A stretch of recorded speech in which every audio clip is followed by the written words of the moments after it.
Hi ಎಲ್ರಿಗೂ welcome back to Keerthi Sinchu vlogs. ಮೊದಲು thank you ಹೇಳೋಕ್ಕೆ ಇಷ್ಟಪಡ್ತೀನಿ, ಯಾಕಂದರೆ ಇವತ್ತಿಗೆ ನಮಗೆ 500 ಫಾಲೋವರ್ಸ್ ಆಗಿದ್ದಾರೆ. ಥ್ಯಾಂಕ್ ಯು ಎಲ್ರಿಗೂ. ಆ 500 ಮೆಂಬರ್ಸ್ಗೂ ಥ್ಯಾಂಕ್ ಯು ಹೇಳ್ತೀನಿ. ಸೊ ಮಶ್ರೂಮ್ ಬಿರಿಯಾನಿ ಹೇಗೆ ಮಾಡ್ತಿದ್ದಾಳೆ ನಮ್ಮ ಅಕ್ಕ ಅನ್ನೋದನ್ನ ನೋಡೋಣ ಬನ್ನಿ. ಕೊತ್ತಂಬರಿ, ಹಸಿರು ಮೆಣಸಿನ್ಕಾಯಿ, ಶುಂಠಿ ಬೆಳ್ಳುಳ್ಳಿ ಪೇಸ್ಟು ಎಲ್ಲನೂ ಅದನ್ನು ಒಂದ್ಸತಿ ರುಬ್ಕೊಂಡ್ಲು. ಆಮೇಲೆ ಮಶ್ರೂಮ್ನ ತೊಳೆದು ಇಟ್ಕೊಂಡಿದ್ದಾಳೆ. ಆಮೇಲೆ ಬಟಾಣಿ ಕಾಳು ಕೂಡ ಬೇಯಿಸಿ ಇಟ್ಕೊಂಡಿದ್ದಾಳೆ. ಅದನ್ನು ಒಗ್ಗರಣೆಗೆ ಹಾಕಿದ್ಲು. ನಂತರ ಟೊಮೆಟೋನ ಪೇಸ್ಟ್ ಮಾಡಿ ಅದನ್ನು ಕೂಡ ಒಗ್ಗರಣೆಗೆ ಹಾಕಿದ್ದಾಳೆ.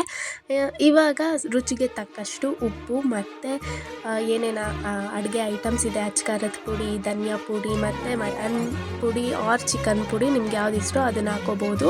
ನಾವು ಮಟನ್ ಪೌಡರ್ ಹಾಕ್ಕೊಂಡಿದ್ದು. ಸೊ ಟೇಸ್ಟ್ ಚೆನ್ನಾಗಿರುತ್ತೆ, ಬಿಸಿ ಬಿಸಿಯಾಗಿ ಸಖತ್ತಾಗಿರುತ್ತೆ ಈ ವೆದರ್ಗೆ ಅಂತ ಹೇಳಿ ಇಷ್ಟೇ. ಲೈಕ್ ಮಾಡಿ, ಶೇರ್ ಮಾಡಿ, ಕಮೆಂಟ್ ಮಾಡಿ. ಮತ್ತೆ ನಾಳೆ ಸಿಗುವ. ಬಾಯ್.